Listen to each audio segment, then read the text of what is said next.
Окупанти продовжують спонукати до співпраці незалежну релігійну громаду Алушта. У досвіта вдерлися до оселі її очільника Абдула Гафарова. Його дружина нарахувала 6-7 озброєних силовиків, деякі з яких ховали обличчя під масками. Назвався лише один – Руслан Шамбазов, начальник відділу Центру протидії екстремізму та КАТ кримців. Поки нишпорили у кімнатах, Фатма Гафарова хотіла зняти 3 машини окупантів біля воріт її будинку.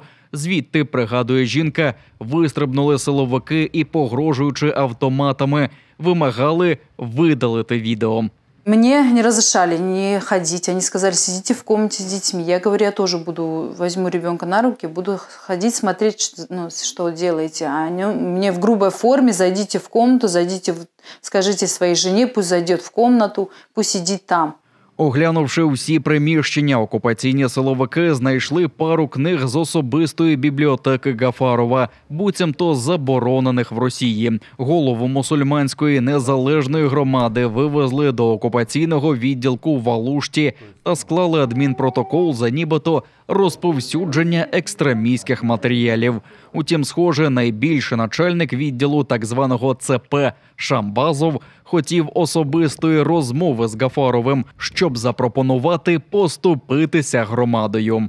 Тобто Шамбазов почав зі мною бесідувати насчет того, що происходит в джамі, що нам необхідно прийти к муфтияту, согласовать какие-то с муфтиятом моменты, чтобы у нас был имам от муфтията. Імама від муфтія-колаборанта відрядили до мечеті Юкари-Джамі на минулу п'ятничну молитву, поки справжнього муфтія громади тримали в ізоляторі. А от посланця муфтіяту колаборантів, такого собі Артуро Джа, у цей час супроводжували 2 мікроавтобуси, озброєних автоматами силовиків. Але до громади мечеті вийти він не наважився. Сегодня уже, когда он со мной вел беседу напрямую, Шамбазов, он начал мне говорить, вот скажите джемату, что будет новый имам туда-сюда. Мы говорим, а в чем смысл? Я говорю, в чем смысл мне говорить что-то джемату? Джемат и так все видит, имам есть. Минулого четверга окупаційні силовики прийшли з обшуками до оселі одразу 3 членів незалежної релігійної громади Алушта.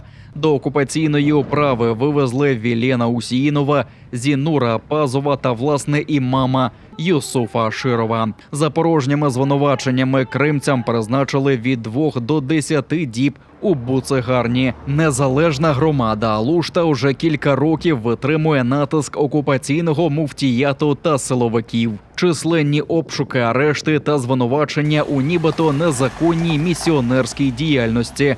А у червні 2021 року саме представники фейкового муфтіяту в оточенні поліцеїв прийшли до Юкари-Джамі з перевірками, але й тоді не схилили громаду.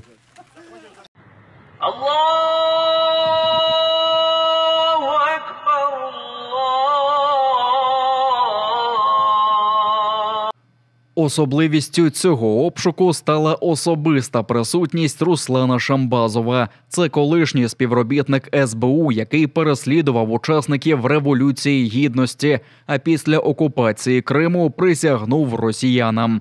Він проводив обшук в оселі делегата Курултаю Едема Дудакова, ініціював переслідування адвоката Еміля Курбєдінова, тортур активіста Рената Парламова та інших кримсько-татарських політв'язнів. Руслан Шамбазов дістав заочний вирок від українського суду минулого року. Тож після звільнення Криму може розраховувати на 10 років в'язниці.